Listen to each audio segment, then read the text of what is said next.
ধর্মীয় সংগঠনকে আপনি বলেন আপনার কথা, আরেকজন যিনি নাস্তিক তাকে সাহায্য করবার দায়িত্ব আপনাকে কে দিয়েছে?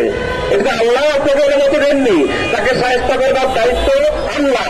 কাজে আপনি এই দায়িত্ব নিয়ে, এটি আসলে এই সংগঠনগুলো যতটা করে, এই যে নির্বাচনকে বিলম্বিত করবার খেলা, 21-এর বইমেলা বন্ধ, সংস্কৃতি উপদেষ্টা নির্বিচার, তিনি ঘোষণা করে দিলেন ডিসেম্বর থেকে জানুয়ারি পর্যন্ত 21-এর বইমেলা হবে।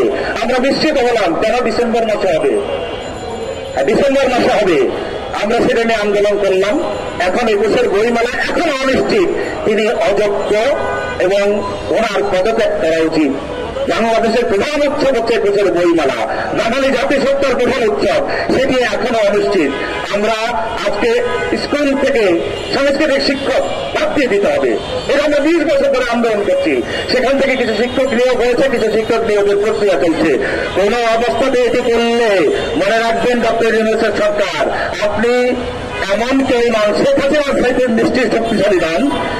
এখানে আমরা 26 তারিখ জানিয়েছিলাম এরকম অল্প কয়েকজন শিল্পী সংস্কৃতি কর্মী, তারপরে 2 তারিখে হাজার হাজার মানুষ আমাদের সঙ্গে অংশগ্রহণ করেছে।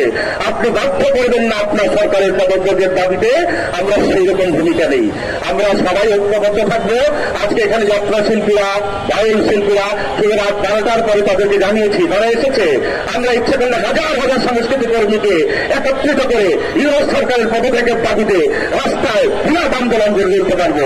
কিন্তু আমরা চাই এই ইন্টেরিয়াম গভর্নমেন্টের বুঝে দেওয়া হবে এই বিষয়গুলি অত্যন্ত জরুরিভাবে আগামী 2-3 দিনের মধ্যে আমরা তাদের অবস্থান দেখতে চাই। সবাইকে ধন্যবাদ।